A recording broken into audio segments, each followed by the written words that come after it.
Hello everyone and welcome to Tel Tales.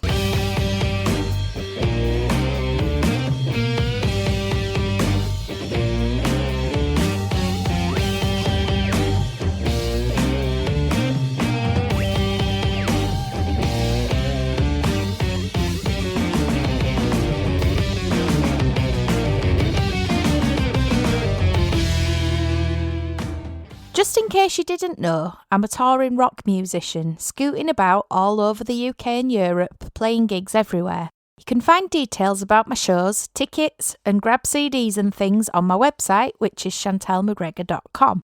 And you can also see live videos and all sorts of behind-the-scenes daftness on my Facebook, Twitter, Instagram, YouTube, etc., as well as downloading my music on Spotify and iTunes and everywhere else.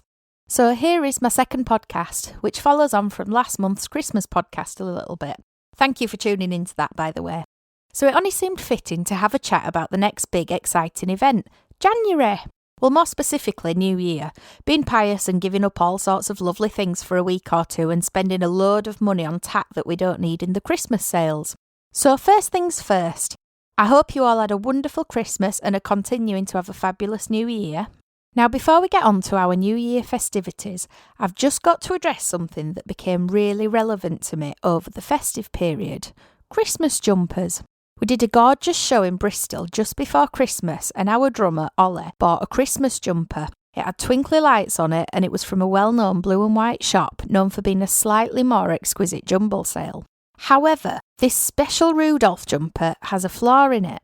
You can't wash it. So what if you spill your glittery Christmas gravy down it? I'm not even going to get into the whole glittery unicorn gravy phenomenon that's taken social media by a savoury storm at the moment. Where on earth do you buy a unicorn from to have for your roast dinner? On the subject of glitter, is New Year's Eve the only day or night that you can wear glitter without everyone thinking that you're a stripper?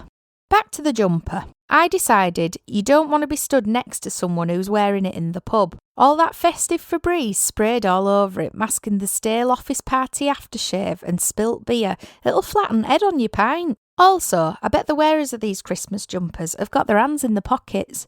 Two reasons for that. Either they'll smell pretty bad and keeping their arms squished to their sides will quell the smell, or they're scared that the sleeves are going to be so rigid and crusty from not washing it that they'll fall off when they lift their arms up. Is there a second-hand Christmas jumper mountain somewhere? Where do all these Christmas jumpers go? How do you recycle one? Do you have to wait until the batteries have gone flat, or do you just wear it for 1 week a year and then bin it? It must be great for shops and for people who sell fuel to the ships and the wagons that get the jumpers to us, but not necessarily for recycling. Can you even give it to a charity shop? Or do you have to take the lights out because they can't accept electricals without PAT testing? Or is that what PAT testing stands for? Pongy Aroma Tat Testing. PAT testing. Plus, who'd want to buy a Christmas jumper in January that whiffs of somebody else's armpits? Enough about jumpers. On to New Year's Eve. A night where we link arms and ring in the new year with people we can't stand for the rest of the year. We cry at naff firework displays, remembering the lovely things that have happened this year. The things where at the time they seemed like a disaster, but you came out of the other side. You peck random strangers on the cheek, hoping they don't do that awful thing where they move their head round super fast, exorcist style, to plant a smackaroonie on your lips, and they've got a cold sore, just so that you can eternally be infected with their mouth herpes, just so that you remember that festive trauma for the rest of your life. Thank goodness it's only once a year. I've just got a few practical thoughts about New Year's Eve. If I was on an aeroplane, how fast and which direction would I have to be travelling to get a few more drinks in before midnight? And which airport would I have to fly from? Because presumably, the further north or south from the equator that you go, the more drinks that you can get in and the slower that you need to fly. Is it the longitude to speed ratio, depending where you're flying from? Also, where do Yorkshire Airlines fly from? Back to New Year's Eve. Every year I usually have a little bit of a predicament. I love Spain and I usually see the New Year in an hour before the UK, stood in the warmish moonlight watching the band in the town square and following the fruity Spanish tradition. In Spain at midnight, with each bong of the local church clock, you ram a grape into your mouth and swill it down with a swig of cava. Generally, each year I get about 3 in and I start looking like a choking hamster. So the quandary is, if you're on an aeroplane, how many grapes can you get in your handbag if you're going with New Year's España style? Or is it just simpler to drink the liquefied grapes like most of us do the rest of the year anyway? And do optimists stay up to see the new year in and pessimists just to make sure the old one's gone? By the way, did you know red wine and white wine are from the same grapes? It's just whether they're fermented with the skin on or not, and that the temperature that they're fermented at. And more importantly, and I mean, I don't know any grape gynecologist to ask, but I'm quite concerned because every time I go to the supermarket, they've got seedless grapes. So where's the next generation in wine going to come from? Actually, that might not be a bad thing. I was sat in a very big pub chain whilst thinking about this podcast with a big glass of Merlot, and maybe it would have been better if these grapes had been made extinct a few generations ago. Random thought, but when did the V become a W? Surely it should be vine, as in grapevine. And whatever happened to Blue Nun? Why was she blue, and a nun's actually allowed to drink? Speaking of blue wine, which is not the same thing as glue wine from the last podcast, has anyone tried the newfangled blue wine? I saw it in a shop in Spain, but I never tried it. And I've never seen blue grapes, so how do they even make blue wine? Is it just a bit of blue food colouring in some white wine? So, given that I've got Scottish roots, here's a little lesson on hogmanay. Have you ever heard of the tradition of first footing? Immediately after midnight, kind neighbours visit their friends, and the first person to cross over the threshold of their neighbour's house is known to be first footing. They hand over symbolic gifts like salt and coal and whiskey and shortbread, and it's said to bring luck for the rest of the year. Traditionally, it's a tall, dark-haired, handsome fellow. So if Jason Momoa fancies first footing in Yorkshire to bring me some luck this new year, I'd be a very happy bunny.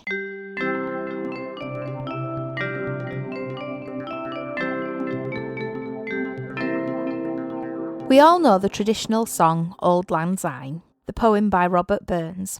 Well, we know the lyrics to the first couple of lines, and then we garble our way through the rest of it. Shouldn't we all really know the words to a song that we've heard every year since we can remember?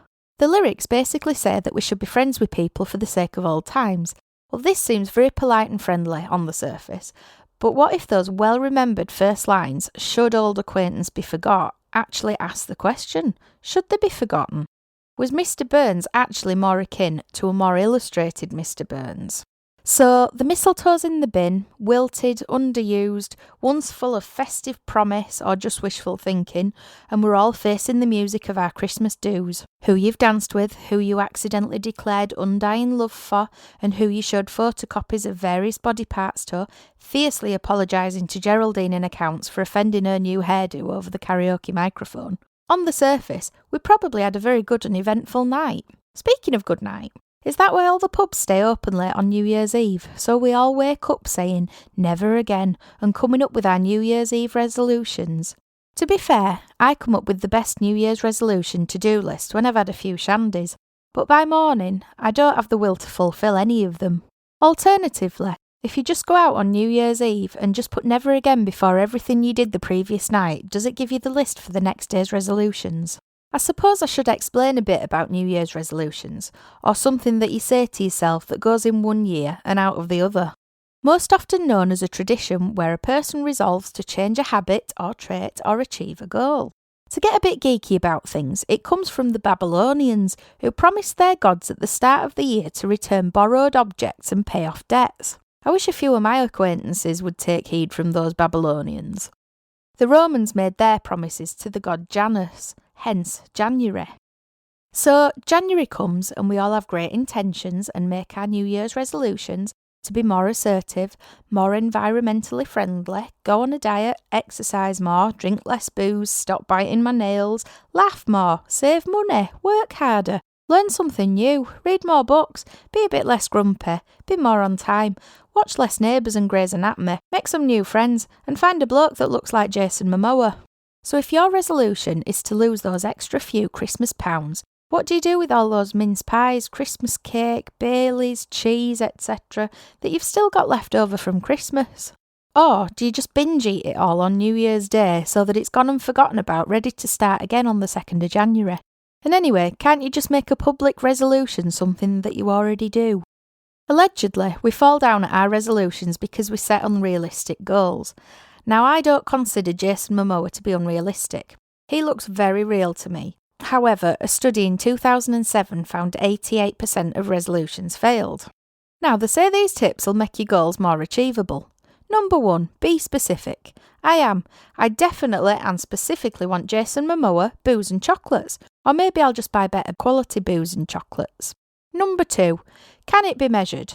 Yep, all 6'4" of Jason Momoa, single malts by the 70 centilitres, and boxes of chocolates by the kilogram. Number 3. Is it achievable and realistic? Well, I think 2 out of 3 of those are. Number 4. Is it exciting? Hell yeah. Hadn't you seen Game of Thrones and tried Lafroig? Number 5. Is your goal recorded? Well, the box set is, and there's plenty of photos on my phone after a few Lafroigs. So, I'm definitely going to keep 80% of my resolutions this year. I'm going to give up deep sea paragliding, shark dentistry, booze, naked spacewalking, and mine detecting whilst doing an Irish jig. I'm confident 4 out of 5 of those I can manage. How many times have you said never again? If I had a penny for every time I said that, I could have a really great night out. I've just broke my resolution already, haven't I? Now, is it just me, or do you also find any excuse to break the resolutions? I've got copious amounts of Nando's loyalty cards. Well, it's stamps for every £7 that you spend, so you've got to use separate cards for each £7 to get the most stamps possible, and we all know that stamps means free chicken. So I'm left with like 9 Nando's cards with loads of bits of free chicken on. I can't exactly leave it to go to waste, all for the sake of a New Year's resolution, can I? I am from Yorkshire after all. So every year I swear I'll go to the gym.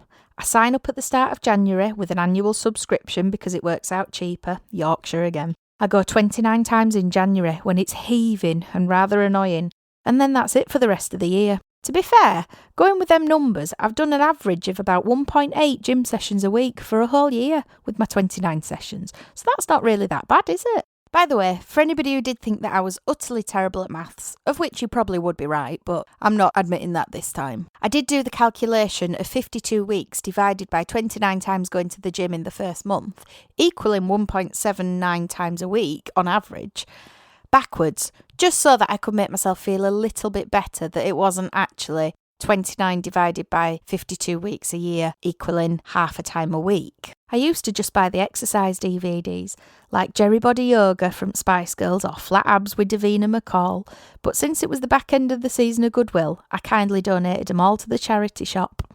Well, this year I solemnly swear I will not strap the Fitbit onto the cat or put it in the tumble dryer on cold, or sit there watching Criminal Minds whilst clapping. And that's all just to lie to myself that I've walked 10 miles today. And looking upwards for help doesn't work either. Last year I resolved, or sort of asked for, a bigger bank balance and a smaller body. If anyone was listening, they misheard it and got it all the wrong way round. So, resolutions or revolutions? Revolutions never seem to end well, unless you're in Huddersfluff. I'll just basically explain Huddersfluff for those that are not from Yorkshire. It's after the Huddersfield Station cat, Felix, gorgeous little fluffball and chief mouse catcher at Huddersfield Station.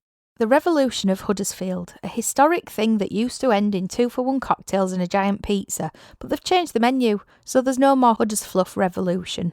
Revolutions also come from the word to revolve, so you can do it all again next year and be just as happy that you don't have to keep them. And if you don't keep them, it's even easier because you don't have to think of new ones for next year. Now, resolutions come from the word resolve, to decide on a course of action. But it also means to find a solution to a problem. So are we saying that by making a resolution, it will save all your problems in life, i.e. a certain chocolate problem that somebody we all know might have? Also, just so that you know if you're not from the UK, Resolve is a well-known medicine in the UK. We use it as a hangover cure. But how come there isn't a Resolve for chocolate, for us chocoholics, or for any other vice that you might have? Or is it that Resolve is made by a brewery so that you get back to drinking sooner? So the year is now 2019, next year will be 2020. Whatever happened to 2020? When I was young, my mum and her friend Ellen used to drink 2020 on a Friday night, whilst Dad and Ellen's husband Billy used to pop to the pub for a few shandies. Us kids used to watch family-friendly movies in living room, like So I Married an Axe Murderer and Death Becomes Her, while sneaking cheese and pork. We were very sophisticated for kids, you know. More sophisticated than the parents and their banoffee food fights. One of my New Year's resolutions might be to try and find a bottle of 2020. My mum says we've got one in the cupboard, although that's probably from 1920. Why is it even called 2020? Was it 20% fruit, 20% booze? Sounds more like car oil to me. Maybe it's just the viscosity of it. Dad's just been pricing up oil for the car. It'd probably be cheaper to run it on 2020. So on to the sobering bit of January, the January sales. Who suffered them this year? They've just started in January, right? Or did they just continue from the Boxing Day sales? Or are these the same sales that started on Black Friday and Cyber Monday? Or were they just the end of the summer sales which started in May? Or maybe the Easter extravaganza sales, which just followed on from last year's January sales? Are we trapped in a consumer cycle? Or is the high street just more stuffed than a Christmas turkey and trying to con us all into thinking we've all got a great deal on everything that we buy to fool us into spending more money? It's not really much of a surprise it's stuffed when you look at the cost of parking, congestion charges, low emission zones, ultra low emission zones, super duper low emission zones, especially when you can order practically anything from a rainforest somewhere and it gets to your house in less than 24 hours. Maybe DPD stands for Don't Pay Delivery. I'd like to think that PO stands for Post Office. But occasionally, when I'm stuck in a shopping centre rammed full of people bargain hunting and rifling through sales rails, I think it stands for something else. Speaking of sales, the New Year's Day or Boxing Day sales. Did you, like most people I know, trawl through the sales with the feeling of 10 mice running through your head with clogs on and spend the rest of the day reckoning on that you must have eaten something dodgy and that it really wasn't the extra New Year's espresso martini and tequila shots that you snuck in? And all of this to buy something that you don't need, don't want, and don't have room for, just so that you can say that you've got a New Year's bargain. Is it just me who spends New Year's Day going through the cards from Christmas and putting the senders into a spreadsheet so that I know who sent one and who I need to send one back to next Christmas? All so you get it right, so you know who's moved, who's died, who's split up, fallen out with you, come out of the woodwork after 10 years, just so that you've got a spreadsheet and you know the number of cards that you need to run out on that afternoon to buy dirt cheap in the New Year's Day sales. So it's back to normal for everyone. All the crazy panic buying over Christmas and New Year is over, and we can just go back to crazy panic shopping every Saturday and Sunday instead, just to make sure that we don't run out of food on the Sunday when the shops are closed for 15 hours of the day. Well, until the next thing that we can waste some money on unnecessary cards, stamps and panic buying presents for, Valentine's Day. I've got some shows coming up in the new year. Check them out on my website and come and say hello. And until next month, it's ta-ta from Tel Tales, and have a tremendous new year.